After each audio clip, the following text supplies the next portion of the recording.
Allora,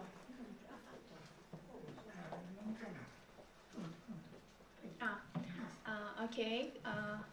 Good morning, everyone. My name is Aychuruk, as Gabriela introduced it, and I am originally from Kyrgyzstan. But these 2 years, I am residing in Budapest. I am doing my master's in social integration. And today here, I'm very happy to be here, and I can understand that for me, like game theory is something new. I am not professional in it, or I don't know a lot, but I will try my best to connect it to culture and especially to immigration, because in my belief, I think that immigration and culture are interconnected, because like when immigration happens, like people from different culture, they come together and there appears like conflict or something like that. And that's why I will be trying to speak about this and how it is interconnected and what kind of problems appear there and how we can solve it. Okay, and we can go. Like how you see from my presentation, I decided to concentrate a bit about what is game theory, because I will be connected it to immigration and to culture. And for myself, I decided that I have to give some insights at the beginning. And first of all, like definition of game theory is that this is the analysis of competitive situations, solutions of conflicts using mathematical models. And it can be like related to any field of our life, like starting from economics, politics, family relations, psychology, sociology, everything. And then we can go further that like what is it about mainly, and it is like fundamentally the study about decision making, and investigations are more concerned with choices and strategies rather than solutions or who win or who didn't. And it seeks to answer the questions, what strategies are there and what kind of solutions are there. And how I mentioned, like there are some examples of like games like chess, economic markets, politics, family relationships. How I mentioned before, this theory can be applied to any field of our life and to any situation. And further, like, yes, I mentioned that there are like psychology, economics, and mathematics, and my presentation will be mostly like focused on psychology and social interaction, social integration. And I guess that you have heard about like classifications of game theory. There are like 2 classifications, zero like zero-sum games and non-zero-sum games. And today in my presentation, I will be mostly focused on zero-sum games, because it's connected to immigration and how like people, how immigrants and host society, they interact with each other and how it is influential to game theory. And a game is said to be zero-sum is when wealth is neither created or destroyed among the players. Like this zero-sum game is when there is no winner. If one wins, the second one loses, and it is the zero-sum game. And a game is said to be non-zero-sum game if wealth may be created or destroyed among the players. Like it is 2 characteristics of the games, and I will be mostly like speaking about the zero-sum games because I found it very interesting, and I found that it's very connected to my topic of immigration and culture between different societies and different people. Yes, and here it's a very funny picture. You can see that like it deals with the general features of competitive situations and who are the players in this situation. Intelligent opponents playing the game strategy. And what is the strategy? Strategy is simple action or predeterminate rule to possible circumstances. And what are the outcomes? Outcomes are gain for players, or at the same time it can be negative, which is lose. And payoff matrix for the player. Player's gain is resulted from each combination of strategies for 2 players. It means that it depends from 2 players what kind of strategies they use while they play the game. And 2-person zero-sum game, a game with 2 players, 1 player equals a loss to others, so that the sum of their winnings equals 0. We can see from the picture that if one gets the ice cream, the second one doesn't get, and it's plus 1, minus 1, and it equals 0. We can see that there is no winners in this type of game. And here, like it will go like more interesting part. I will be connecting like game theory and immigration and how it is like interconnected between each other. First of all, how I mentioned before, like gains for immigrants, loses for non-immigrants. Social dominance orientation and negative attitudes. Further, I will be speaking was what is social dominance orientation and how it is related to immigration and game theory, and unwillingness to empower immigrants, unfavorable attitudes towards immigrants from the side of non-immigrants, and zero-sum belief is predictor of attitudes toward immigrants. Here we can see that zero-sum is for example, when one society, host society, accepts immigrants from different countries, or it can be refugees or different cultures, they think that they will lose by accepting them, because it can be economical reason that they will be more competitive in the job market. It can be. Oh, sorry. Okay, it's my speed of speaking. Sorry, I will try. Yes, and it can be social cultural reason. Yes, when people think that their culture, they can lose their culture, because the new culture will be communicating with their culture, and it will be, if there will happen integration or something, they will think that their own cultural uniqueness can be integrated or lost, and that's why they don't want to accept the people from different cultures. And I forgot to mention from the beginning that I concentrated my presentation about situation of Canada and the US, because we know that that countries are more not more, but there are a lot of immigrants, people from different cultures, especially indigenous people, and these countries can be example of multicultural societies, including Canada, the US, and other countries, but these countries are more multicultural societies, and unfortunately more studies were focused on these countries. Even when I'm studying my social integration in my home in my university, we mostly study cases, researches, qualitative, quantitative analysis about these countries, because they were more researchers, more scholars were concentrated on that, unfortunately. And I'm very eager to see the situation in other countries, for example in Asian countries or in Middle East countries, because there are a lot of also immigrants coming to that countries to work, and I really want to know how this host society and immigration are communicating with each other. And that's why today I will be also concentrating on Canada and the US, because I found a very interesting article about connection of zero-sum game and how it took place in Canada and in the US.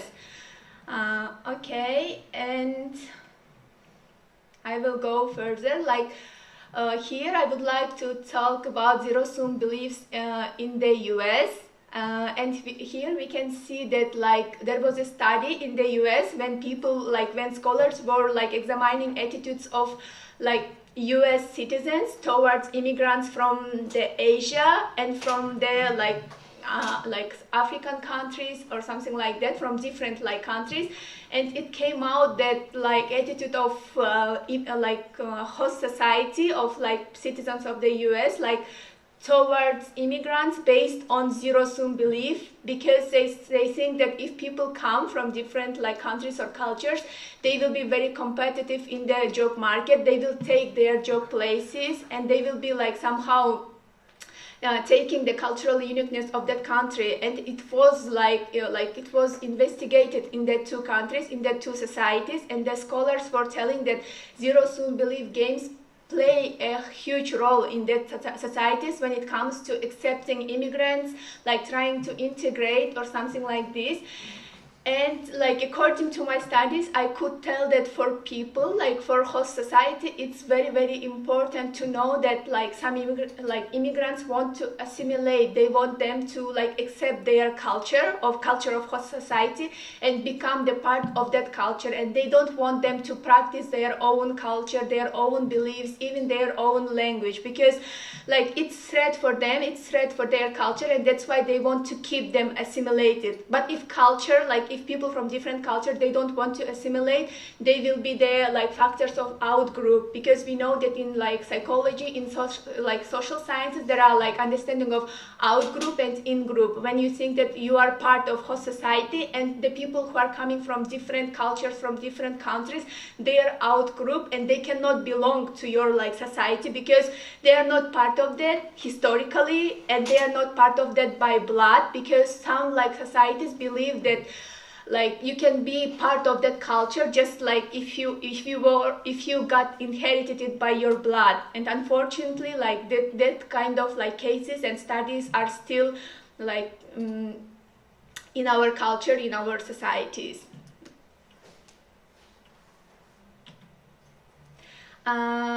And here like 3 important components of prejudice. How I mentioned before, like there are like a lot of prejudice like from host society towards immigrants, because they are like out group and they are not part of the society, and they're like, you know, like non-immigrants, they believe that like they are different, and that's why like it can be indicator of emotions like towards the groups, and it's not positive. It could be like always negative, but sometimes there are good practices when like some percentage of host societies they would like to accept, and they are doing like good like attitude towards immigrants. And stereotypes, characteristics one would use to describe the group. We know that there are a lot of stereotypes that like related to one culture. Like I cannot tell, but for example, in the US, I have studied a research that for Asian like students coming from China, coming from Japan, coming from Korea, they think that they are very smart. They think that they are very like they study a lot, and that's why like the host society, they feel themselves they're like, you know, competitiveness, because they think that these like smart Asian like students will take their job places, they will achieve more, and that's why there is this competitive like attitudes. But I cannot tell that it's like I cannot overgeneralize it, because like there were just some studies that proved that actually like American students, they're a bit afraid or threatened by like Asian smart students, because they're smart and they don't accept it. They don't want them to use their smartness in their host society, in their country, because when it comes to job market, when it comes to reaching some level in their like social class, it will be like competitive, and that's why they don't like it. And symbolic beliefs, one's perception of the values, customs, and traditions of the group. I mentioned before that host society don't accept most times the values and the beliefs, the like religion of different cultures, of different like countries. And for example, we know that nowadays like Muslim religion, unfortunately, is like related to terrorism, is related to, I don't know, violence, that like Muslim men like are violent and they don't like give proper attitude towards their like wife, woman or daughter. But it's not true, since I am coming from this culture, from this religion. Like Kyrgyzstan is Muslim country, and our religion is like, we are Muslims, and almost like 90% of the country are Muslim, but still we perceive ourselves as a secular country. We are very open for different religions, and we have churches in our country. We are not very strict in this religion, like comparing to other countries from Middle East or from somewhere where like you have to wear like your scarf or everything. But for Kyrgyzstan, for like most Central Asian countries, we are very open for different like religions, and we try to accept it. We try to show that like Muslim religion, it's not about violence, but also like we have these different like types of being good and not violent and something like that. And here we can see that like willingness for interaction, it depends like what kind of like role plays zero-sum beliefs, because it was also taken, like this example was taken from the US, and how they like what kind of attitude do they have towards Asian immigration and towards like black immigration. And we could see that zero-sum beliefs plays a huge role in this part, because like it goes to attitudes toward immigration, and it's not positive, it's negative. And ethnic prejudice, it also goes like zero-sum belief is the like core center of this attitudes towards immigrants, which are negative, which are not acceptable, and something like that. And we can also see that like attitude towards black immigration is the same. How I mentioned before, this classification of game theory, like zero-sum belief, plays a huge role in immigration and in social integration between different like cultures and different like people.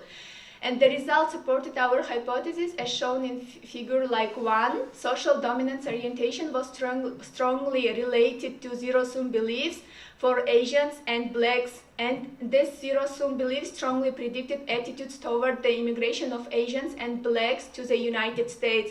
We could see that it's like very interconnected, and unfortunately, I was trying to find more like literature, more like researches on that field, especially on connection of like game theory and immigration, or like zero-sum beliefs and immigration or culture, but I couldn't find a lot. And even I was approaching my professors, I was approaching everyone in my university if they could help me with finding this kind of case studies, researches, more that I can give you like more like extended visions. But unfortunately, there was not. Even my professors were telling me, oh, that's a like interesting approach, and why did it came to your mind? Did it come to your mind? And I was like, I'm going to attend the conference and I will be speaking about this. And they were like, oh, it's so interesting. When you come back, could you tell me the results? What did you find out? And I was like, okay, how I can find out if you are not giving me any like I don't know, scientific research or any like theoretical framework that can I base my like research mostly or better. But I could say that like it's not the end of my research. I'm now, like thanks to Gabriela, really interested in this topic, and I want to go further. I want to research it more, and maybe next year I will come from the like. Send us your. Yeah, my research. I will send you my research. And here, like I told before, that I will be speaking about social dominance orientation, and now I will go further to what does it mean, social dominance orientation, and what is it? Like social dominance theory assumes that people who are strongly identified with high status groups and who see intergroup relations in terms of group competition will be especially prejudiced and discriminatory towards outgroups. Like I will explain it by myself, that like social dominance theory is about when like people like who are coming from high like social class, they have more prejudice and stereotypes towards like immigrants, refugees, or people from different cultures, because they tend to believe that like this hierarchy is very important, and they don't want to give up their places. They don't want anyone to reach that point, and that's why they want to keep it, and it leads to like more prejudices, more stereotypes. But people like who are coming from like lower social economic class, they are not so much like they don't have so much prejudices and stereotypes towards like people from different cultures or different like backgrounds, beliefs, or something like that. And like yes, and individuals high on a measure of individual difference in social dominance orientation believe that unequal social outcomes and social hierarchies are appropriate, and therefore support an equal distribution of resources among groups, often in ways that benefit their own group.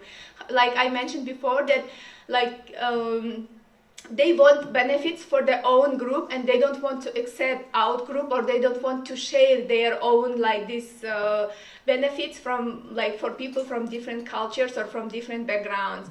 And because of this desire for unequal outcomes, we hypothesized that people higher in social dominance orientation would be more likely to see immigrants as competing for resources with non-immigrants, and that's why they will not accept them at all.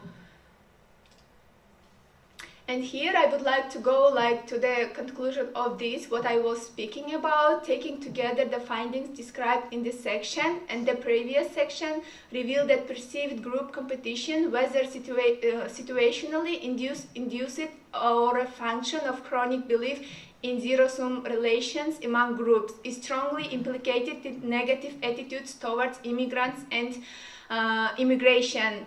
We have demonstrated that media presentations of the success of immigrants in a difficult economic market can induce perceptions of competition with immigrants and thus lead to unfavorable immigration attitudes. And also, like social domination orientation leads to more unfavorable attitudes towards immigrants. And here I would like to say an example of Hungary, where I'm now studying and living. And I could say that like it is also dependent from the history of the country, from the political political approach of the country, because we know that like the Prime Minister of Hungary doesn't want to accept any refugees, and they are not eager even to accept immigrants. Even we are ourselves, like as a student of the country, we are also like somehow not accepted by the society. When you go to the bus or when you go to the market, you could feel that they are not like favorable towards us. And even when we speak English, when we approach them in English, they speak like back in Hungarian, even if they could speak English, because they see us as a threat that we will dominate their like Hungarian language, and we will like take their jobs, or we will be more like we will be highly skilled. And that's the reason that they don't want us accept like immigrants or refugees.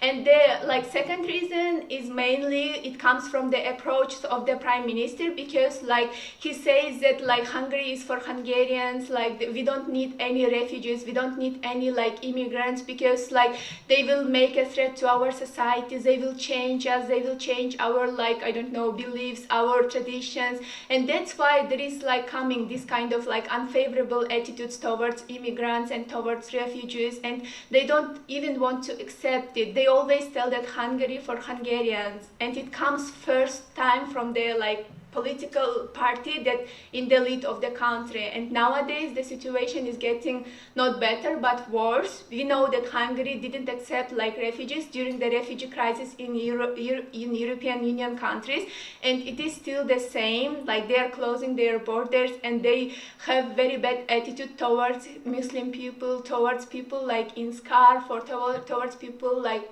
coward people, because we are different, because like they could feel that we are different, that we are outgroup, that we can be like competitive. Do I speak fast? No, dicevo che non hai bisogno, non c'è nessuno che... Ah sì, Okay, and yeah, they can see that like here also occurs like zero-sum beliefs in like this kind of country, where I can be the like witness of this situation, because they see that even like when we go like to work or to do something, like even Hungarians, we have some situations when they were complaining like, you foreigners, you come to our country, and because of you like the prices is getting higher, and before you started interviewing our country, like the prices for rental, the prices for products, the prices for everything were lower, and you came and you have changed everything. Even like we have the situation when they told it to our face, when we wanted to rent the apartment or something, they were telling that it's because of you now we have this kind of problems. And here we could see that like they really believe that immigrants are like causing these economical problems, we are causing them these social problems, we are causing them threat that they could lose their own identity, which is Hungarian. Like, and yeah, it's like unbelievable that in this globalization world nothing is changing, and even it's getting worse and worse. I could say the example of Hungary nowadays, because for now I am living there for second year, and I couldn't still feel myself accepted. I couldn't feel that my difference, like my facial features, it's not acceptable still. And when I go somewhere, I still feel like this kind of stereotypes, prejudices, and this unfavorable attitude. And yes, and this was like example of Hungary. And the article that I was reading, there was like recommendations that could lead to better like cases or better attitude towards like immigrants or refugees. And first of all, like it was that we can reduce the competition between immigrants and non-immigrants. And there was I don't know how to say, there was a practice when like people, like when scholars, they were like trying to include citizens of the country by making this kind of editorial readings. And there was like somehow like readings when like citizens of the country, they were making this kind of like, they were giving the speech and they were reading about this. And in this speech there were written that like, while immigrants come to the country, to our country, they are making benefit, they are making economical growth to the like to your country, and they are still like helping us to grow. And like this kind of like editorial readings, it helped somehow to reduce this kind of prejudices, stereotypes, but not so much. It was a bit like helping, but not a good, still like a perfect practice to like to reduce this problem. And yes, and here we can see that like low social dominance orientation and high social dominance orientation, I have told you already about this, but it is just in numbers that like low social dominance, we can see the numbers that like neutral mostly, and then like high social dominance orientation, attitudes toward immigrants, it is like higher than low social dominance orientation. And positive messages, even like in this like low social orientation, it's like higher. We can see that it's like 2.13 like 1.40, and when it comes like high social dominance, it's like less, like 1 and 0.62. And not zero sum, it's like for like low social dominance orientation, we could see that it is higher, and for high social dominance orientation, it is lower. And even these like statistics, these numbers can tell us what is the attitude of like what is the role of these zero-sum beliefs in these immigration policies, or people of like attitude of non-immigrants towards immigrants. Yes, and here were more ways like to improve attitudes of immigrants towards attitudes of non-immigrants towards immigrants. And it was like messages promoting a common in-group identity. These messages are certainly compatible with national perceptions of Canada and the United States as being built on immigration or nations of immigration, because we know that these countries are not like, they don't have this pure like national identity. They were built by immigration, then they are immigrants. And I cannot still understand why they divide this like non-immigrants and immigrants, because that country is like historically are immigrants, and it was built by immigration. And yeah, multiculturalism, we are speaking a lot about this. It could be also a good practice to improve these like issues. And awareness, of course, like maybe some cultural evenings, or maybe this kind of garden that like we were speaking yesterday, where like different cultures, like even like I think it should start from childhood. It should start from the attitude of their parents towards to Asians or towards to people from different cultures. If they would say, even like in Hungary, we know that there are a lot of Roma people, and they are like residing in Hungary like from a lot of time like ago. Yeah, it's like their history is connected, but still like the like Hungarian parents, they tend to say to their kids, okay, be careful of Roma, they can rob you or they can do something to you. And that's why it starts from childhood, that parents are promoting this kind of attitude. But if like there could be good practices, even I told before that this kind of garden where like people from like Hungarians, Roma, or different people come together, play together, cook together, and it starts from the childhood, that people can integrate, that they could think that they are equal, they could like be the same, and there is no difference on race or on your belief or on language. And more, yeah, I told more culture and more open immigration policies. I mentioned before the example of Hungary, and there are a lot of examples of different countries which have these strict policies and which like say that like no immigration, or even if they accept the like immigrants or refugees, they have very strict policies that makes it very difficult.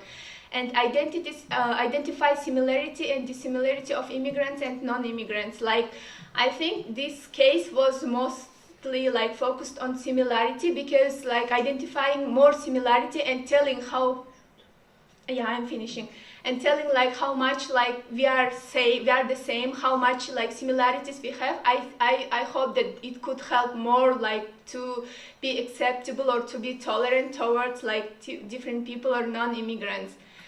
Yes, and how I told before, like since I'm studying integration, I think that like social integration is the best way to solve this problem and to be integrated, not assimilated, because like the people of different, like the culture of different, if the culture of different people will be respected, accepted, then it will happen like this integration, and people will feel that even if they are in different host society, they are like they could feel that they are valuable, they are respected, and it will lead that they will accept the culture of like host society. But at the same time, they have to save own customs, own culture, because it's part of their identity. For example, like I came to Europe and I still accept the cultures, everything, but at the same time I want to keep what is in me. It's like part of my identity, my culture, my religion, everything. Yes, and thank you very much. I hope I was not so long, and yeah.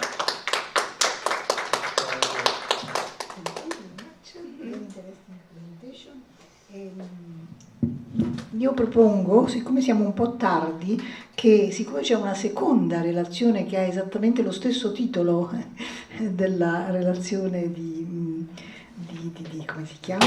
Come ti chiami? Non mi ricordo mai. Aichurok. Aichurok, va bene. E di dare subito la parola a Marcin Piekarkiewicz, che terrà la sua relazione come la teoria dei giochi spiega la cultura.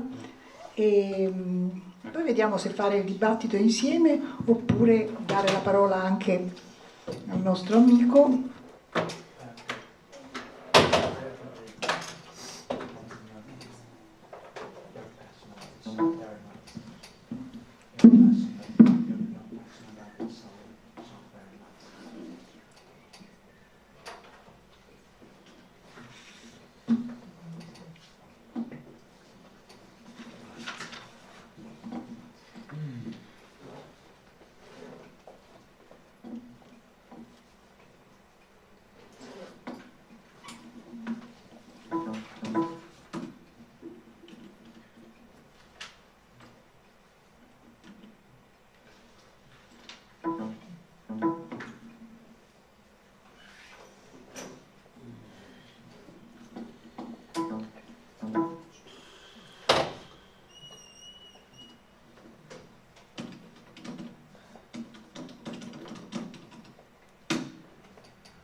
Mi legge È formattato per Mac?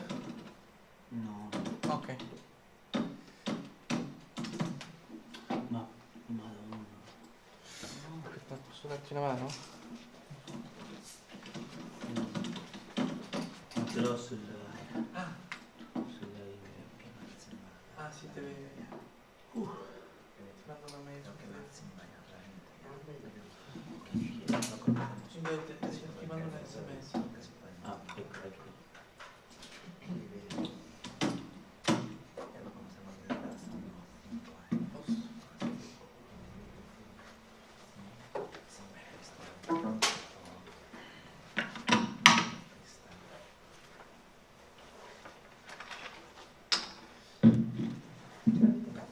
Sì, sì.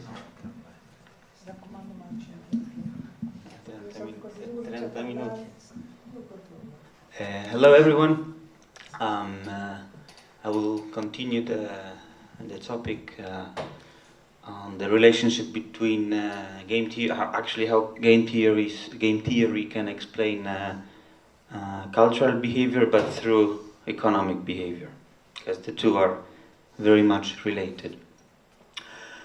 So the first question is, how can game theory explain economic behavior of individuals? And this is pretty much straightforward, because that was the reason why game theory was invented, to explain economic behavior of individuals or of other economic actors like consumers, producers, and government as well. And then through the first question I'll answer the second one, how economic behavior of individuals relates to culture. Because nowadays, when you think about consumerism or materialistic values, the two are inseparable, economic and cultural behavior. So, I like to start my presentations, because I am an economist, by explaining what is economics in one line. It's it's about two things: the confrontation of scarce resources that we have, time, land, fresh air, and unlimited ones. That's our human nature, that we always want more and more. And that's why we have economists to deal with this problem, because you cannot satisfy limited wants with limited resources. Just in an easy way, you have to find a way. So the keyword of economics is choice. How to use scarce resources to satisfy unlimited wants. That's, if you are ever asked what is one word for economics, choice. Choice. How to. So this is Paul Krugman, Nobel Prize in Economics, and he has this very important phrase about efficient use of resources. So what we just said, efficient meaning that you can actually try to satisfy those unlimited needs with as much as possible with the limited resources. So he said that you might imagine that the efficient use of resources has something to do with money, maybe because it is measured in dollar and cent terms. That's how economists think. But in economics, as in life, money is only a means to other ends. And the measure that economists really care about, or at least they originally cared about, is not money, but happiness. So, that's the term I'm gonna talk about later. So, originally economists, satisfying needs, it's by per se can be understood as your life satisfaction or job satisfaction or any other satisfaction with your life domain, and that's very close related to happiness. So that was the idea, to satisfy those needs with limited resources. But how can you measure that? And the economists originally, including Adam Smith, they didn't know how to measure that. So they invented the measure that is money. Welfare equal to economic welfare, monetary welfare. That's why we ended up, I think, in where we are. So in this not perfect capitalist world. But the good news is, I hope it's not too late, is that you can nowadays measure very easily happiness, and you don't have to use money to measure how happy or how satisfied a person is with his or her life. Because you can ask people about their happiness. You can ask them in official socioeconomic surveys. You can ask them on social media. You can ask them on the street. You can ask people. This is the European Social Survey question. It's worldwide, European-wide socioeconomic study of around 30 countries for already, I think, 20 years. Taking all things together, how happy would you say you are? From 0 to 10. You have a number you can measure. And this is, I don't have time to explain why this measure is actually reliable, but it is. You may think about what weather can impact the answer to this question, or a bad day. But on average, this, if you look at the big numbers, this measure is reliable because it relates to objective circumstances of life. So unemployed people will actually say that they are less happy. That's quite an obvious thing, but this is how we can actually measure that this thing is good. And it relates to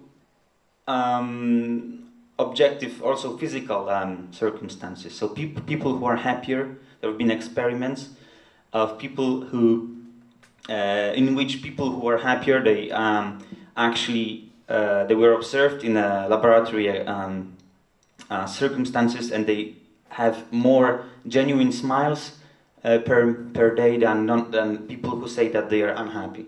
Genuine smile is the smile that is spontaneous. It's called Duchenne smile.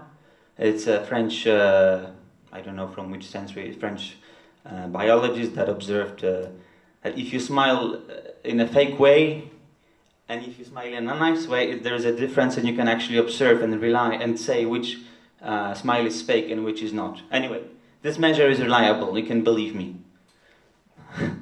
So, This is Richard Easterlin, and in 1974 he used this measure in the States to actually formulate his famous paradox, Easterlin paradox. So he found that income and happiness are positively correlated in a moment of time, because of course, if you look at the results of those questions in rich countries, they are on average happier. But changes of income and happiness in time are not correlated at all. So this is the paradox. So you have this in a moment of time, but why it doesn't translate to trends, to evolution of the two variables. So this is the first statement, that income and happiness are positively correlated in a moment of time. You will see this is the average happiness level per country, and this is GDP per capita in 2003. You'll see here with a very high level of happiness countries, Scandinavian countries, Japan, other European countries as well. And here you'll see poorer countries or developing countries. It's a fact. You cannot. Of course, there is a lot more determinants of happiness, non-monetary as well. But it's a fact. But this is the States.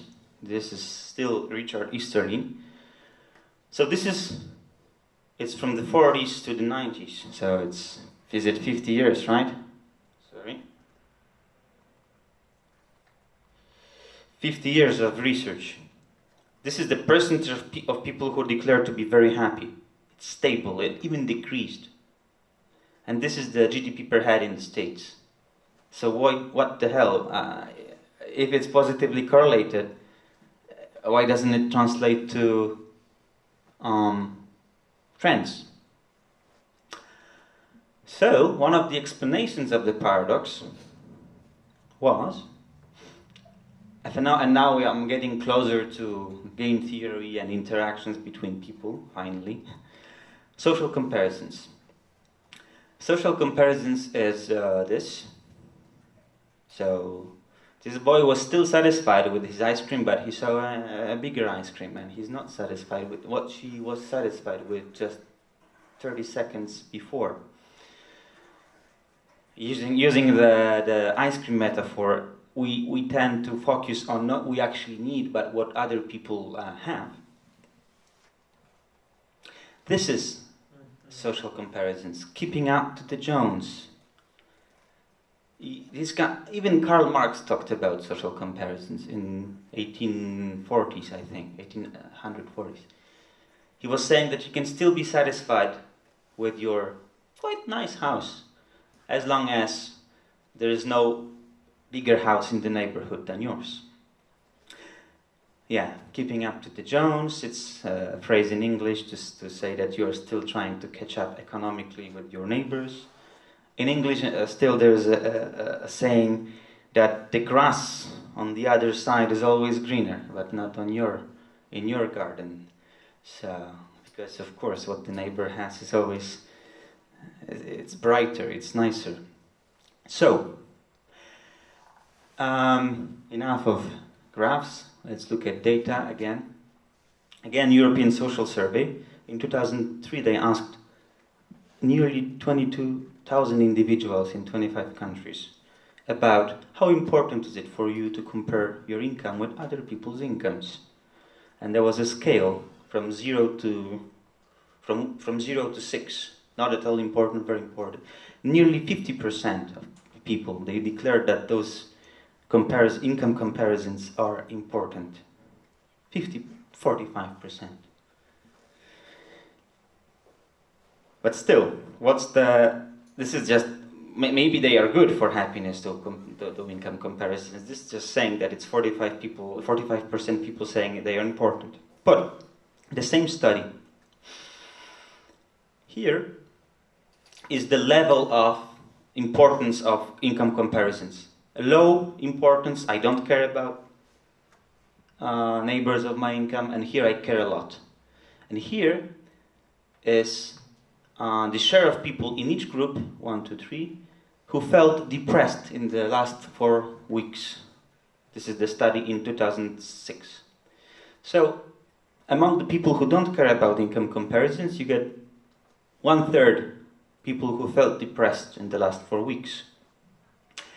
And among those who who think that income comparisons are very, very important, almost 50% felt depressed in the last 4 weeks. So this game of status, that's the name, income comparisons can be seen as positional goods game or a game of status. They do affect your happiness, your, even in this case, the feeling of being depressed. An experiment that was done in Sweden and Japan and US. Where would you like to live? You have 2 cities. X, you earn 1,900 bucks or euro per month, and the others earn a bit more, 2,300 bucks or euro per month. The other city, you earn 1,700 per month, and the others 1,300 per month. And the rest being equal, the same cities, same quality of life, the same traffic, the same environment, same hours worked. So here, you're basically earning in city X, in city X you would earn more than city Y, but in city Y you earn more than, let's do it like the city Y. You earn less than in city X, but you earn more than the others. You know what was the result of this experiment? Where people wanted to leave? X or Y?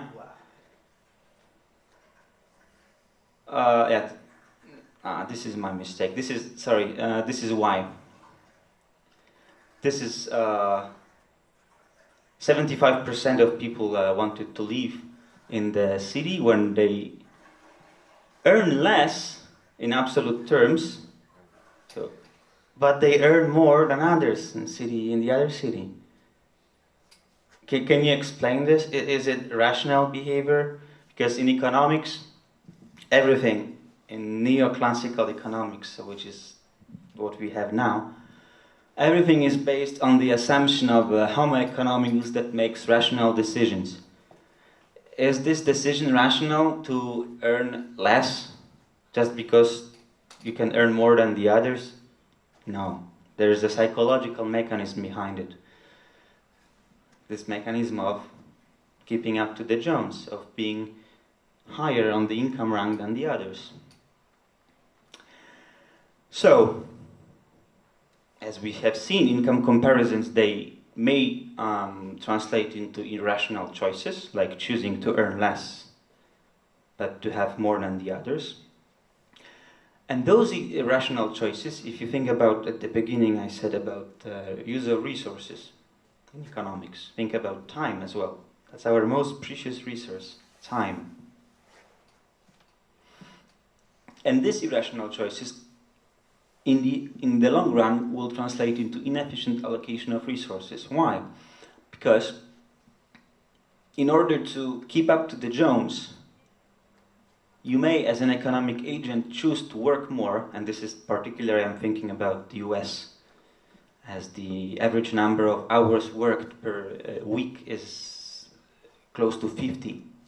So it's doing 10 hours per day or more. I had a colleague who was a consultant in San Francisco, and he was doing 60 hours per week or even more. So he only had a couple of hours on Sunday to rest. And no 10 days of leave per year. And of holidays. I mean, I think it's a bit different than in Europe. So you can choose to keep up to the Jones, to work more in order to earn more than the others, but it will translate to poor work-life balance and ultimately into unhappiness or job dissatisfaction. So why the hell are we doing this? Can game theory explain this? Zero-sum game? Game of status? If I go up on the income rank, someone has to go down, because income rank is, it's a ladder. From here to here, if I go up, someone falls down. Yeah, game theory I think the most interesting concept, the basic concept in game theory is the prisoner's dilemma. Why two completely rational individuals, that's the assumption, but we know that they are not, might not cooperate even if it appears that it is in their best interest to do so? Why? So you have these two prisoners that are caught, two members of a gang that are caught in the same day, and they are separated immediately, and they cannot communicate with each other. And if they both do not confess, they'll just get 1 year of prison each for some minor aspects of the crimes they did together. But if both of them confess, so they will be charged with bigger charges for the same crime, but they were acting together, so they will have a 5-year sentence.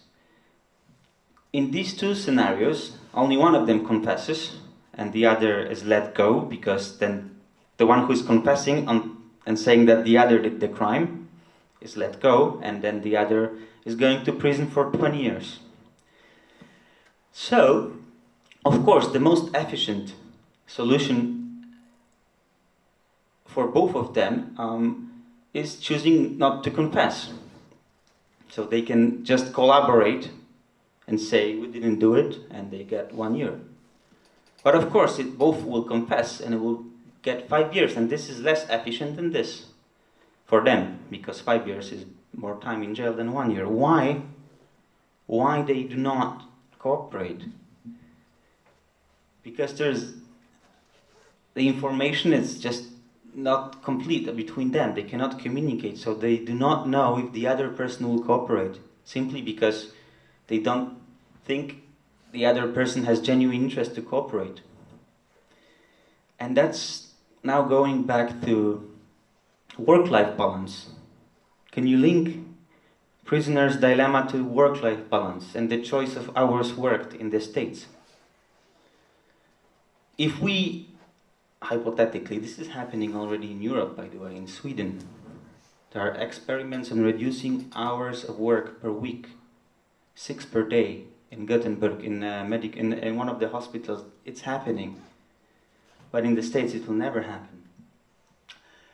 So, let's have a collective agreement on reducing hours worked. Everyone agrees, tomorrow I'm just working 20% less. Okay? So, everyone will earn 20% less. It's on average, of course, if you think about the lowest income groups, 20% less, it's a lot. Let's think about the middle income groups, because as economists I like to talk about the averages. So everyone tomorrow earns less 20%. So relatively nothing changes, because we just said that happiness depends on relative income, on income rank. On the income rank, everyone is the same place. No one goes up, no one goes down. So the income rank doesn't change, happiness should not be affected. But we have better work-life balance. We have 20% more time to dedicate, to spend with our families, with our friends, maybe to dedicate to activities that we always wanted to do, but because we work 50 hours a week, we cannot do them. But again, thinking about the prisoner's dilemma, if I reduce working hours tomorrow by 20%, I will go down on the income rank. And if others don't do the same, I will lose. Relatively, I will be lower on the income ladder. Well, that's the reason why I think it will not happen, but it must be an institutional action, government action from above, like the experiments in Sweden. That's why we need institutions, and that's why we need governments, by the way. Game theory, we can see how it explains, how it can be used to explain income comparisons, games of status, positional games, zero-sum game, again, income rank. It's a pure example of zero-sum game of stages. But now thinking about culture, so how economic behavior is related to culture. I'm not a sociologist, I'm an economist, but I think that culture is mostly about values. If anyone agrees, then I will be happy to discuss, because I never seen a definition of culture. But for me, it's about values. Materialistic values are very closely related to income comparisons, because one is boosting the other. Because if you participate in this positional race, in this game of status of keeping up to the Jones, of course the importance of materialistic values in your life is increasing. And when it comes to values, I think the link to culture is straightforward. And especially if you think about the states and consumerism and materialistic culture that has been developed there throughout their economic history. Thank you. I will be more than happy to answer your questions. Thank you.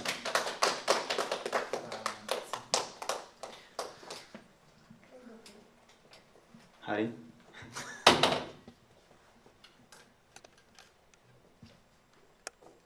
Anyone? There's one here.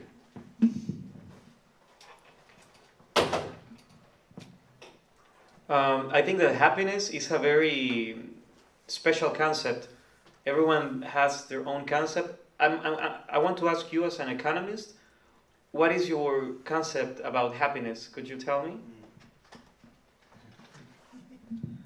Okay, so I need an hour. Now, I've done PhD in happiness studies, and I still do it. So mostly after hours, after work. But I had a Buddhist friend on my PhD, a guy from India. We were colleagues, really good friends. And he just asked me, do you really need all those research to, discover what happiness is about? I mean, because for him, for many people, it's quite straightforward. And I didn't reply, because I knew that the answer was no, we don't need that research. Maybe we needed to convince the policymakers. And then he said, for me, happiness is work and love. That's it. In work, it means that you are satisfied with your working conditions, with your financial situation, work-life balance. And love just means that you're satisfied with your intimate relationships, relationship with your friends. That's it. Thank you. Anyone else?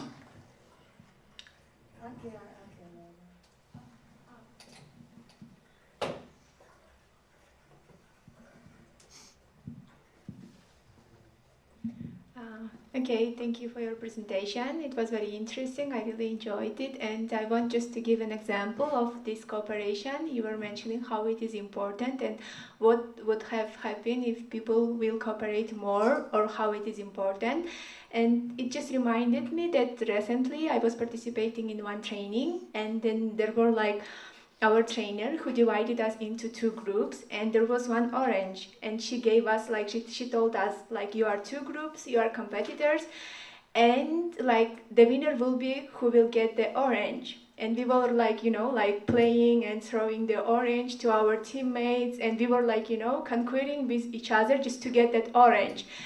And at the end, our trainer asked us, why didn't you cooperate? Why didn't you ask each other? Why do you need this orange? Because at the end, it came out that for us, from the beginning, we needed the skin of the orange because we wanted to make some decorations. But for another team, it came out that they wanted to make a juice from the inside of the orange. And she was telling, could you see how it is important to cooperate before starting something or before doing something? And I just guess that it could be a good example for this, that if people will learn to cooperate, then the life will be even better or easier for them and for us or for everyone. Because when we have some conflict or when we make some decisions, there is always lack of cooperation, and it leads to more conflicts, to more problems.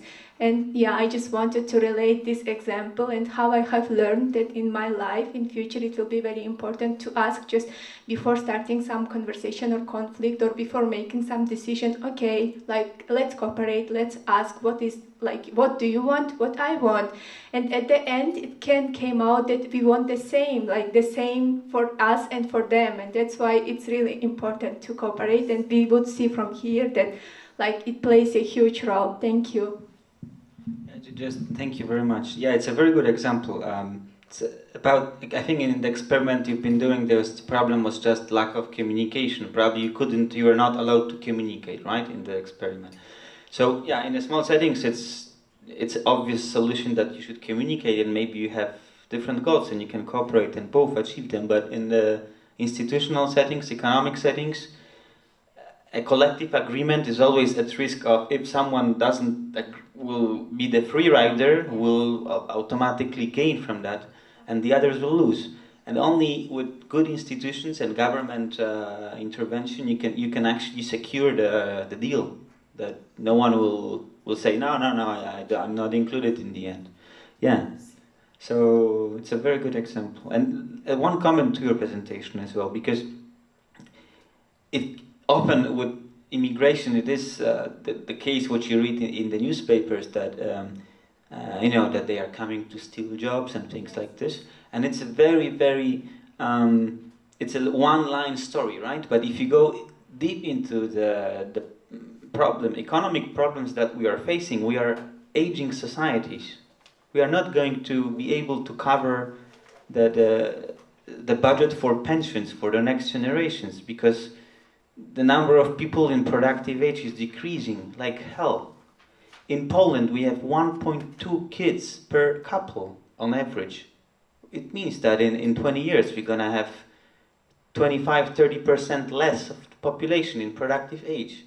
So who is going to, thinking economically, because of course the cultural contribution of immigration is just beautiful, but economically they are very useful for the economy. Only if they can actually, as long as the government will give them a chance to be economically included, meaning if you can legally work, you can actually economically contribute to the system.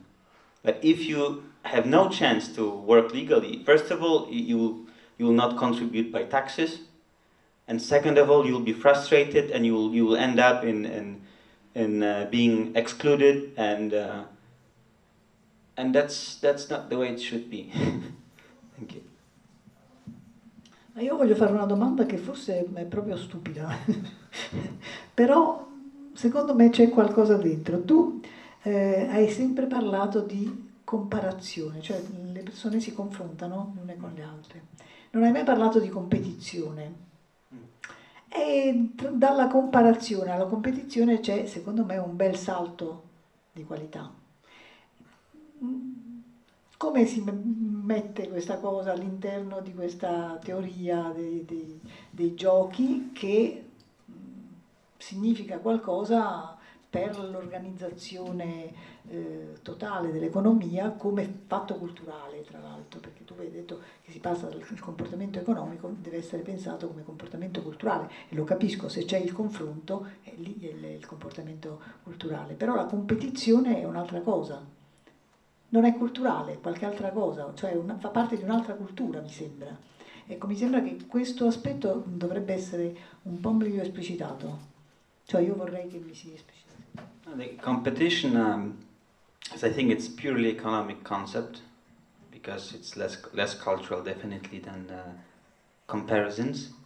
But ideally, I mean, if you have, because of the income comparisons and the keeping up to the Jones and the game of status, I mean, it all ends up in competing with the others in different occasions, but I think mostly on the job market.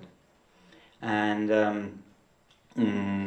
it's economically, it may be perceived as efficient, because economists would say that competition brings innovation, brings more productivity, blah blah blah. But it's not it doesn't have to be, and we know it's not sustainable from the cultural or social point of view, and also ecological point of view. So I would say competition is a purely economic concept, but it's very closely related to income, social comparisons in general. I think it's one is the reason for the other. So because we compare naturally, it's our since ages, it's our natural mechanism to communicate with the others, to compare with the others.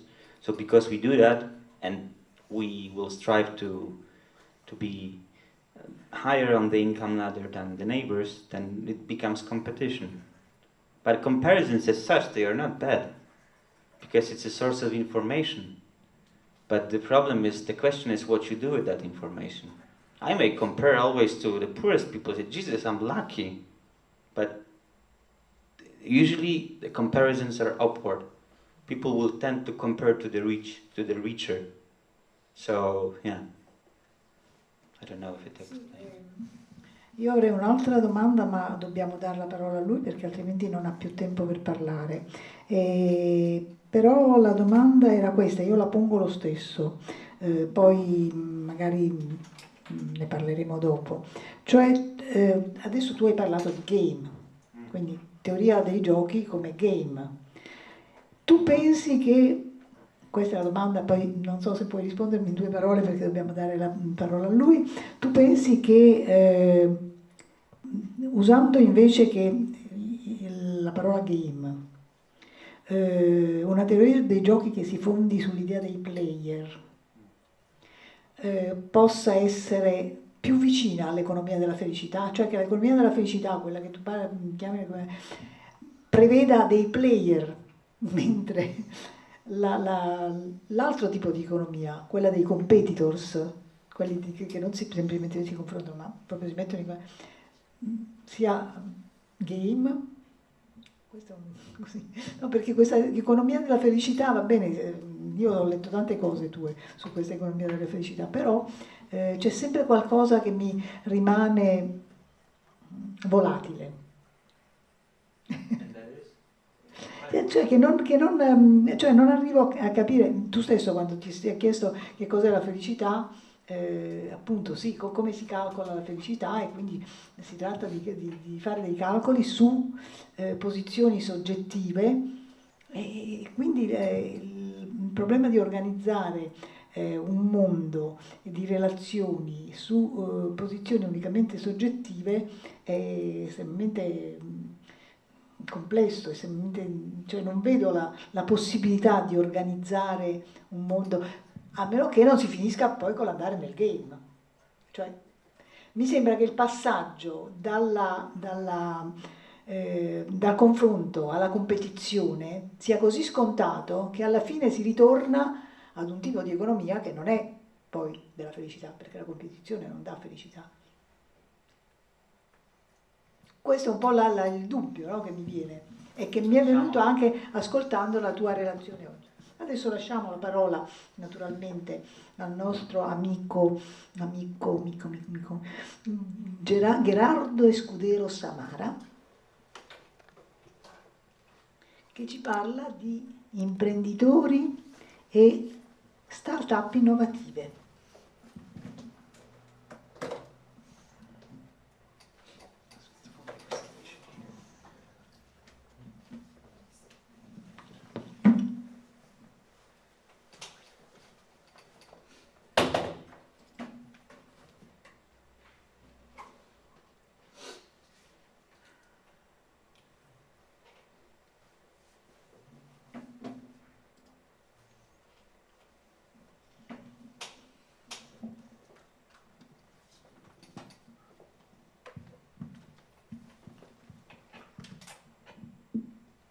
Hello, my name is Gerardo. First of all, Gabriela, thank you very much for making me part of this. Thank you all for being here.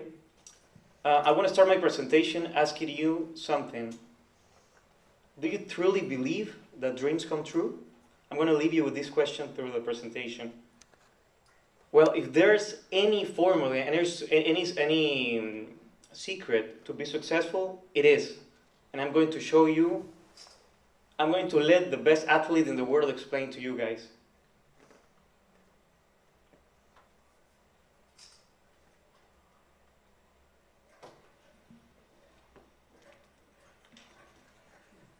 Excuse me.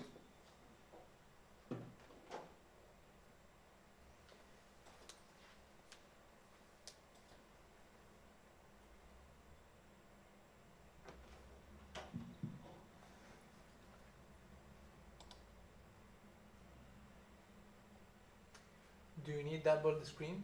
Yeah. Okay. I have to do the video. You don't need this black. It's an audio. It's a video. That depends on the computer. You have the video in a folder, in the presentation folder. It is in the presentation, actually. Yeah, you have to, when you put a video in a presentation, you have to be a folder where the original video is No, put. but it is inserted in the presentation. Well, it doesn't matter. I'm going to improvise a little. I think Yeah, no, it doesn't matter. it could not work. Okay, basically the secret that I was going to show you is that in order to be successful, in order to achieve anything you want in life, you need to have a fail-forward mentality. If you have a fail-forward mentality, you learn from your failures, from your mistakes. You react quickly, and you come stronger. You try harder. And for example, we all knew this when we were born. For example, how do we learn to walk as a babies? We fell like thousands of times until we could finally stand up and learn to walk. So this is how to achieve the things you really want in life. There's no other way. Okay, I'm going to show you some great inventions that some people had through history and changed how we see mankind nowadays. These are the Wright brothers. They invented the airplane. They did 150 tries, and because they believed that human beings could fly. And thanks to them, I'm here. Well, another great invention was the light bulb. The commercial light bulb was invented by Thomas Edison in 1879. And if you see, nowadays, light bulbs are no much different than they were. Why? Because it was a great invention. It has these characteristics. For example, it was a low cost availability. It was easy to implement in any system. It was a low voltage operations. And it was very small that you could save in any place whenever you buy them. The compass. Do you imagine how human beings could explore the unknown without having this compass that let them discover these new worlds? We wouldn't be here right now. This was the clock, the first mechanical clock that was invented in 725 before Christ. Okay. This was the first mechanical computer. It used punch cards as to metric the formulas. This was the punch cards, and the people that used it, they had to do it manually. The telegraph. This is how the communication, the long distance communications were invented. This was an idea that introduced the Morse code. Nowadays, we can make long distance calls thanks to this invention. Do you know what is the greatest invention in mankind? It was the vaccines. Without the vaccines, before vaccines, life expectancy was 40 years. Just 500 million deaths were registered just because of smallpox alone. So what is innovation? Innovation is the process of converting new ideas, new knowledge into new products or services. Look, in this world, you need to understand something. The market is never static. So you need to, startups to compete, they need to be able to adapt to technological trends and changes involving rapidly growth, expansion, and upgrades. What is the goal? Of course, we want to find solutions to global challenges and create job opportunities. These are three very important focus that startups should focus on. First one, being creative. Create new appearances, counter the process. Being inventive, learning to break the schemes and create something new. Being innovative. Look for unique and creative ways to market a new product or service. This is a very, very important example of how startups can differentiate from their competitors. This is called the golden circle.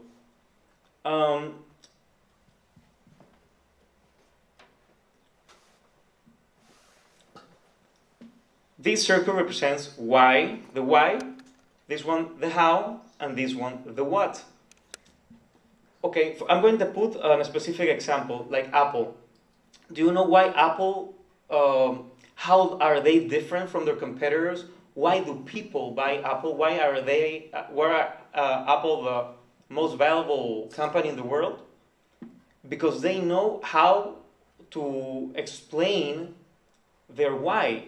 The other competitors don't even know how to communicate efficiently why they do it. Why they do it, it is not the result. Don't get confused about it. It's not about, I want to do this because I want to get profit, I want to be a millionaire. The why is what drives you in, is what inspires people. If Apple were like the, if Apple was like the other companies, they will communicate the brand like this. We make great computers. They are beautifully designed and user-friendly. Want to buy one? But this is how Apple actually does it. They start from within. We believe that in everything we do, they say, we believe in challenging the status quo and thinking differently. How we make products that are beautifully designed and user-friendly. We just happen to make great computers. Want to buy one? This is the formula they had nowadays, since they started, to communicate the brand and make Apple one of the most successful companies in the history.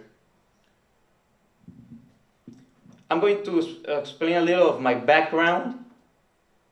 I'm a 27-year-old entrepreneur. I have founded 7 startups. I'm from Nicaragua.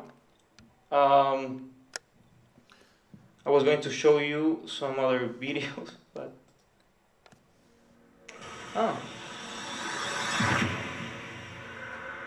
okay. Right now I'm in the restaurants industry. I have 2 in Nicaragua, which I want to make an international franchise. It is called Chill Out Lounge.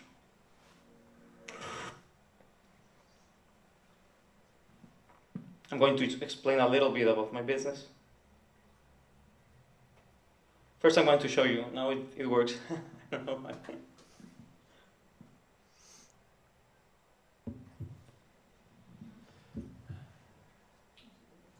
Sì, le luci.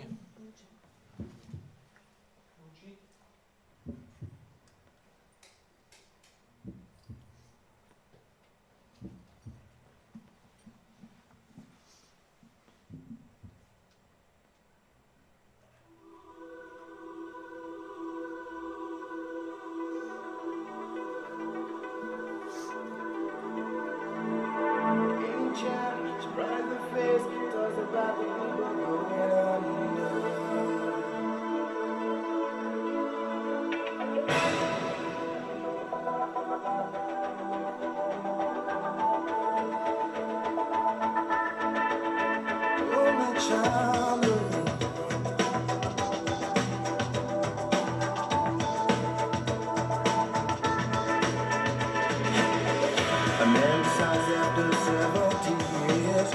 what he goes there for, is to unlock the door. Well, those around him criticize and sleep.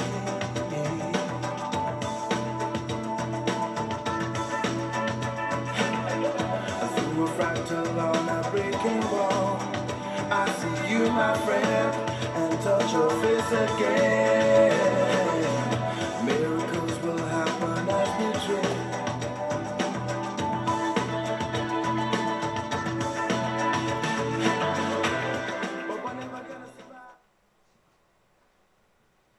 Imagine yourself that you wake up in the morning, you turn off the alarm clock, take a shower, get dressed, have some breakfast, and go to your work from 9 to 5. Then you come back from your work, eat dinner, go to bed, and wake up the next day in the morning to live the same living by the clock routine over and over again. What do you want? What do you need? You need new experiences. So you go to this beautiful, modern, and cozy place where a host kindly receives you and takes you to her table. While you are there, you ask for the menu. He or she says, it's in your pocket. So you reach out your pocket and realize that with a few clicks, you can place your order from your smartphone. Then you look up at the stage and see a band playing a very well-known song. That puts you in the mood. Behind the band, there is a curtain that is scrolling up, and Freddie Mercury comes out. And you cannot believe what you're looking at, and you may be wondering if you may have fallen asleep while you were there. Well, it is not a dream. And what you're looking at, it's a 4K, real life-size Freddie Mercury's hologram, playing along with real flesh and bone artists in a high-technology restaurant, where you can also find digital menus, optical illusion doors, water walls, smart LED lighting, that automatically changes color every 18 hours, so clients have different experiences with every visit. This is Chill Out Lounge, a family high-technology restaurant that offers new experiences and a variety of dishes from all over the world. We segment our clients according to their taste and preference in music. We have 24 live music concerts a month. For example, in a jazz concert, our client's demographic will be 40 to 60 years old. But in a rock concert, there will be around 25 to 35 years old. And what about a romantic acoustic session? You will find couples holding hands, singing songs to their loved ones. We use a very powerful and efficient target marketing strategy to reach to our clients, and we focus on making them happy, allowing them to become the heroes of their own stories by bringing them new experiences. I have been doing this since 2014, and as I told you, my dream is to go global.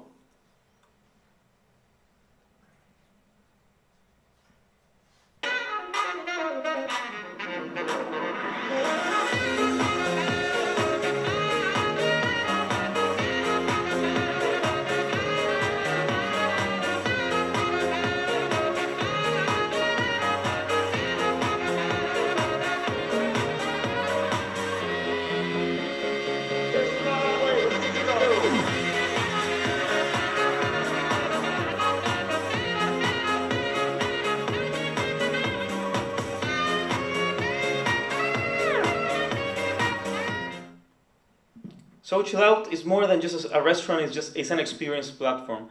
I did this to explain to you how to communicate a brand, how to be innovative, creative, and inventive in order to differentiate from your competitors and survive in a market that every day is changing. You need to adapt over time to changes and technological trends. And how do you do that? First, you need to know your why, and second, you need to use two very important things in the startups, innovation and technology. You have to grow, you have to change in order to survive. Now, the question I told you about, do you really think that dreams come true? Since I was a kid, I was always wanting to be part of this show, Shark Tank. I was always, every Sunday, looking for the new episodes. Damon John was my idol.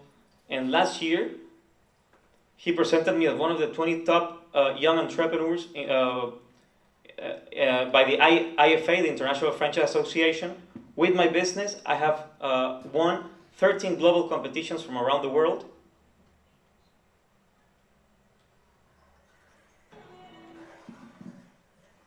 And I missed one.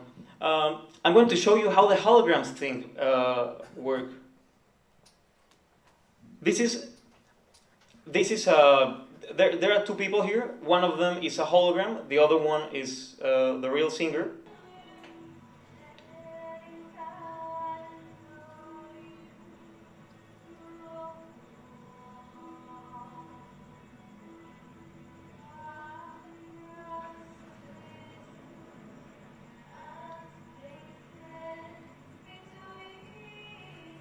Okay, the real hologram is one in red.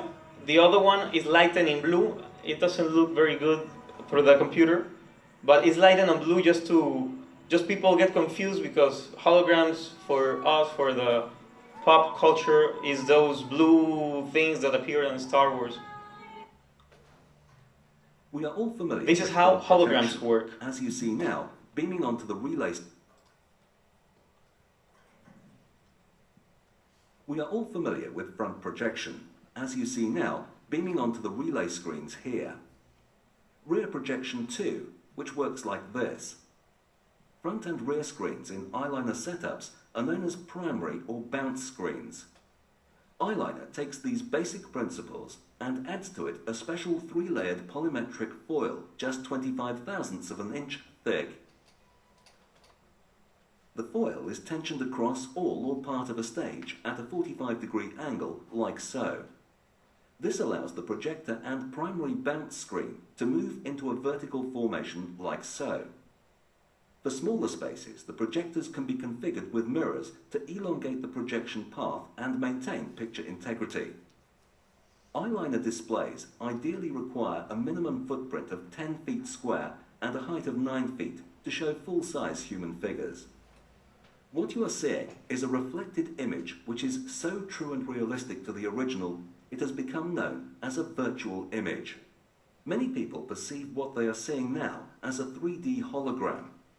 In fact, it is a 21st century take on a mid-19th century visual effect known as Pepper's Ghost, showing now on the relay screens.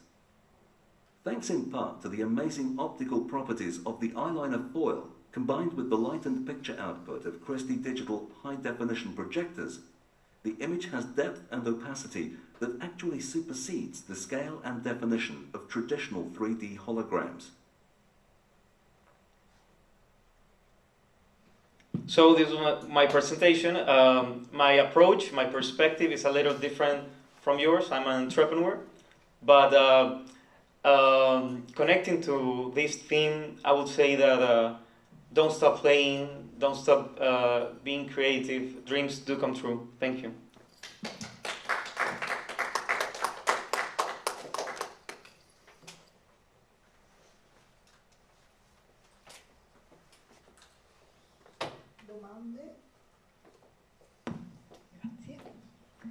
Domande per questa presentazione che è anche un po', quasi un po' uno spot.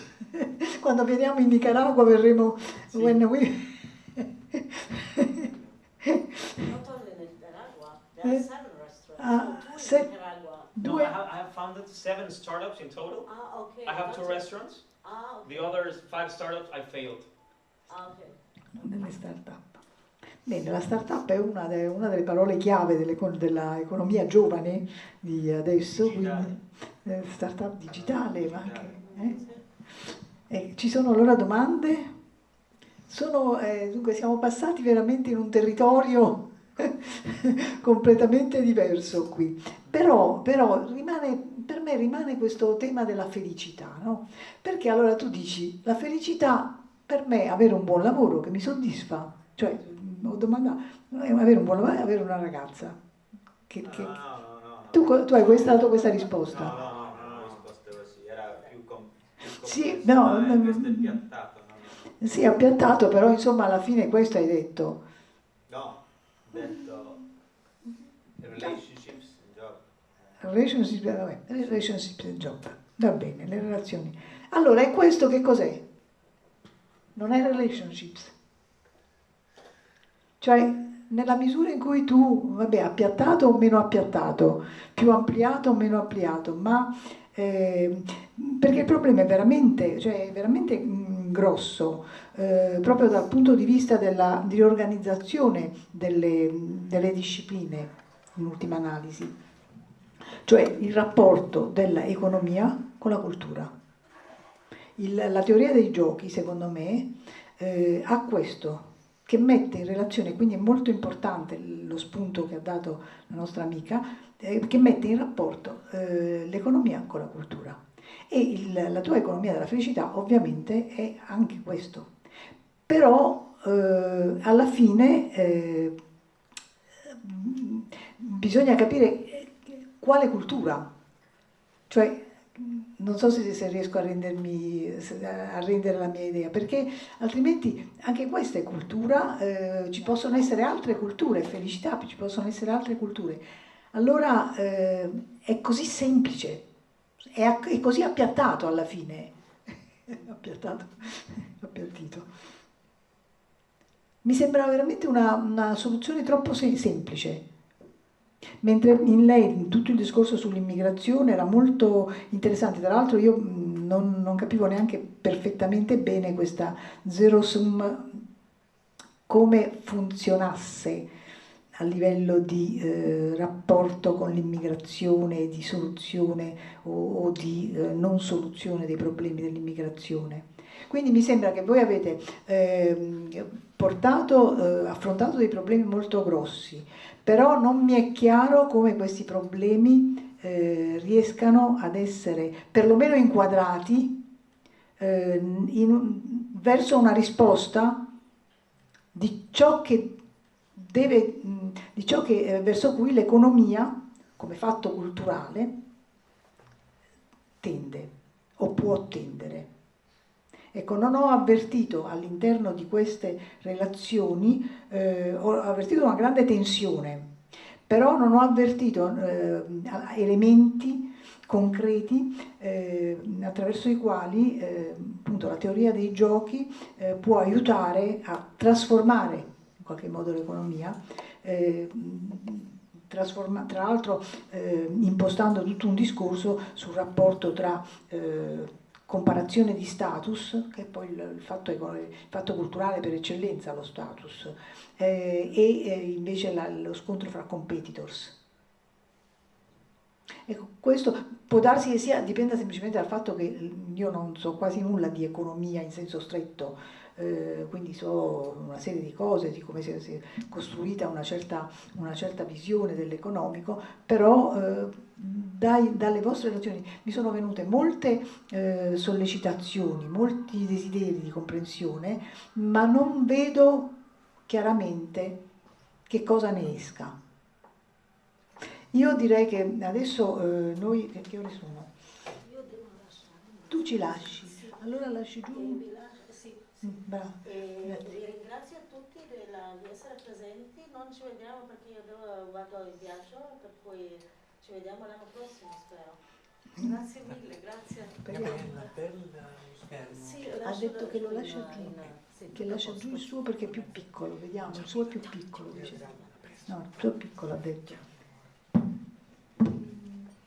Dunque sono le 12:54, 1 meno 5, quindi in effetti non abbiamo tempo. Would you like to say something? No? E rimango un po' così, magari oggi pomeriggio parleremo ancora. Sì, certo.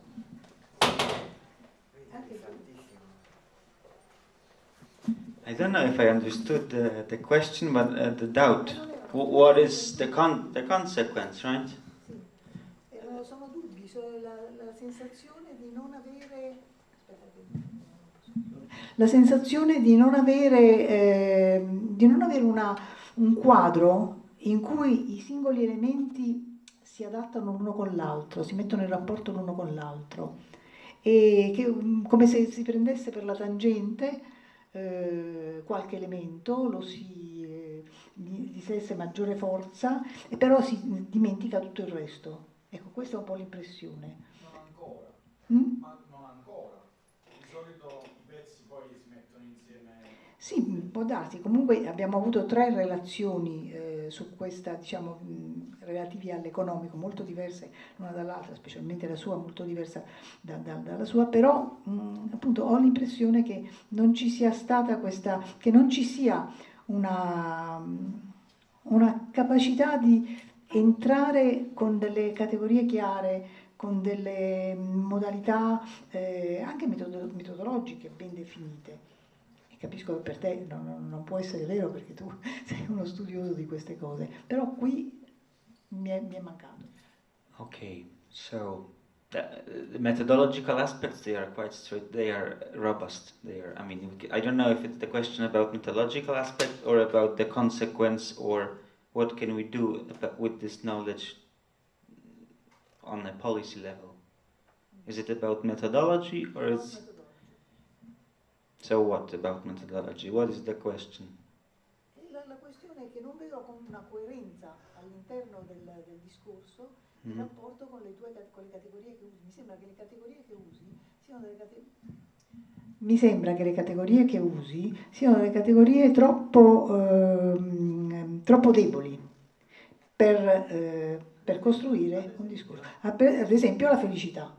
La felicità come tu la rappresenti mi sembra una categoria debole rispetto al discorso che vuoi costruirci sopra o che gli economisti della felicità ci costruiscono sopra. Bene? I understand now. So there is a concern about the methodological aspect and about if measurements of happiness are robust or reliable. One of the great things about happiness economics is that you don't tell people, you don't impose a definition on happiness on people. You ask them how happy they are, and you relate that to objective circumstances of their life. If they meet friends, if they are satisfied with their job, if they live in a clean environment. So first good thing is that you do not impose the definition. You find the definition of happiness afterwards. You just look what is the correlation, statistically speaking, between the answers to this happiness question. It can be a question about happiness, life satisfaction, job satisfaction, and other life domains, satisfaction of the relationships. So that's the first good thing. Second good thing is that as a measure, happiness, and it's being used by Eurostat. They have the Statistical Office of the European Union. They have a biannual report on quality of life, and they include indicators, subjective indicators like happiness and life satisfaction.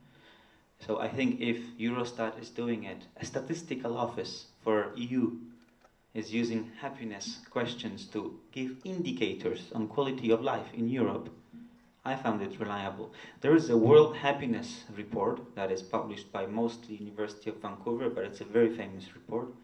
They use the same questions as indicators on how well a country is doing on on happiness, it's called subjective well-being, on subjective aspects of life.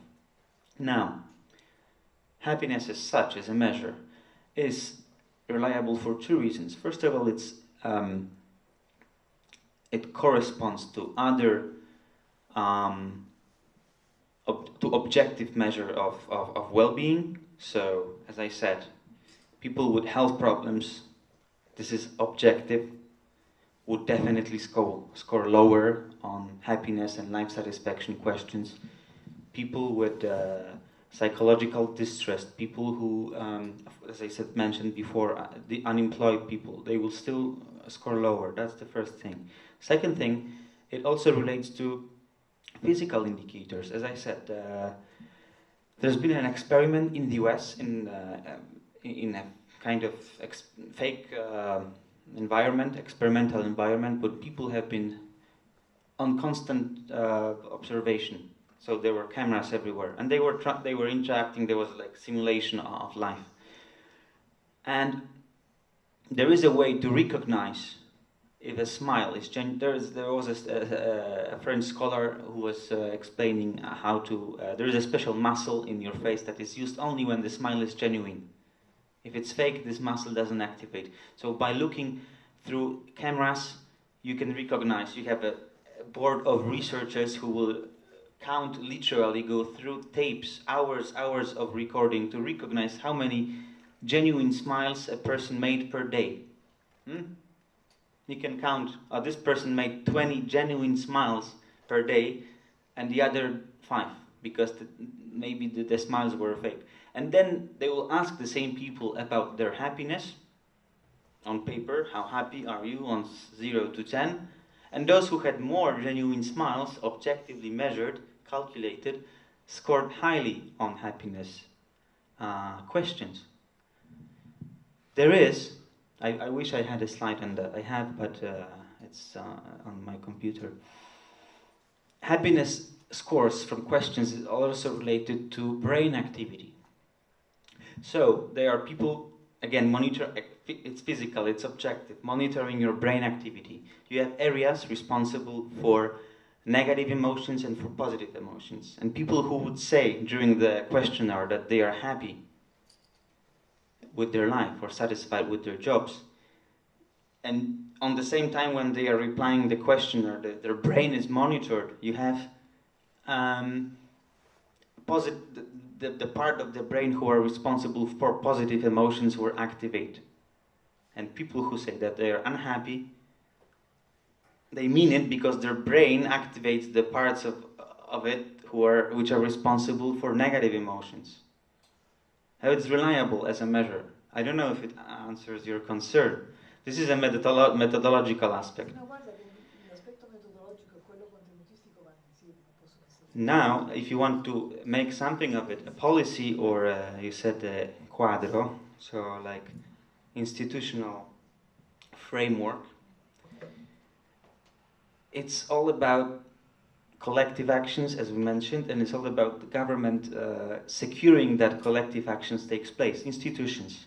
So if you do not create an environment, and work conditions that would allow people to have more time for interacting with friends and family, you have to regulate that hours of work.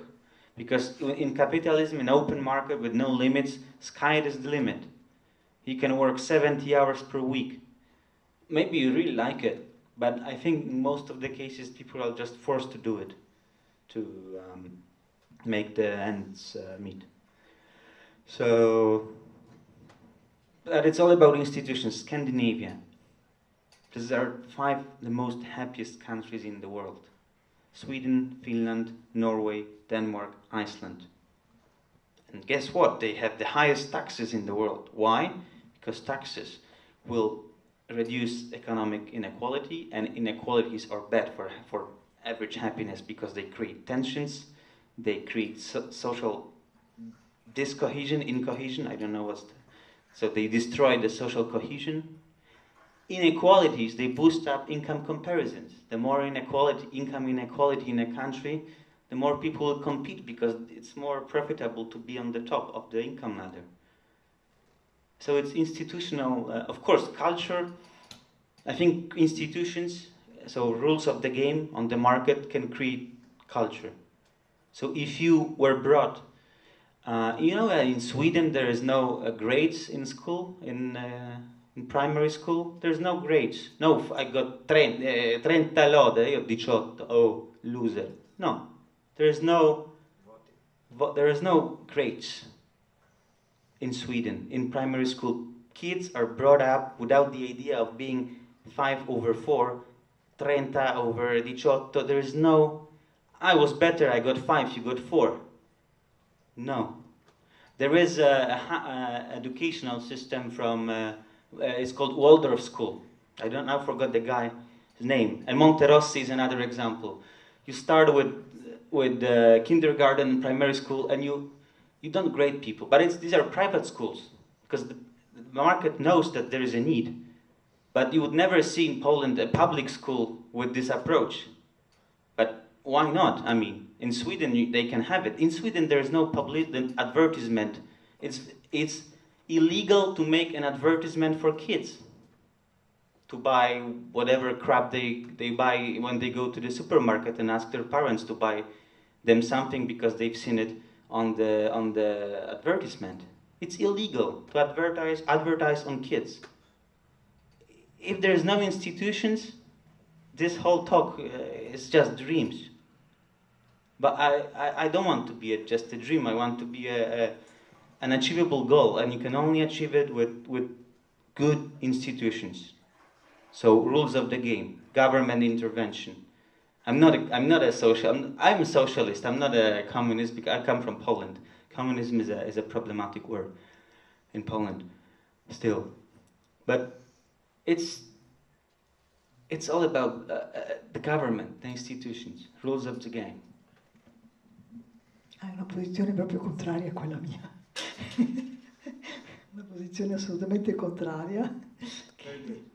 Very good, certo, avremmo da parlare molto perché avremmo da comprenderci anche molto, perché non ho capito tutto quello che tu proponi, evidentemente come tu non comprendi tutto quello che io penso, ma non perché dovremmo parlarne di più, perché dovremmo analizzare di più e quindi avremo modo di farlo in altri tempi, perché poi adesso questo lo dico prima di andare a pranzo, questo incontro non si esaurisce qui, cioè se voi mi mandate i vostri completi, perché avevate mandato sì dei paper, però non erano quelli che poi avete letto qui, quindi se voi mi mandate i vostri paper noi poi cercheremo di rielaborarli, di tornarci su, tutti potremmo tornarci su, quindi non solamente io ma tutti quanti, li metteremo magari nel sito del centro, magari in un'area riservata, se non volete pubblicarli ancora, li mettiamo in un'area riservata con una password che abbiamo solamente noi e tutti quanti potremo continuare la riflessione, quindi quello che non è stato chiaro oppure quello che io stessa poi cerco di veicolare tutti gli interventi verso alcune cose piuttosto che altre, ma in un secondo momento potremo appunto lavorarci sopra. Di Marco. With the microphone. Yeah, it was.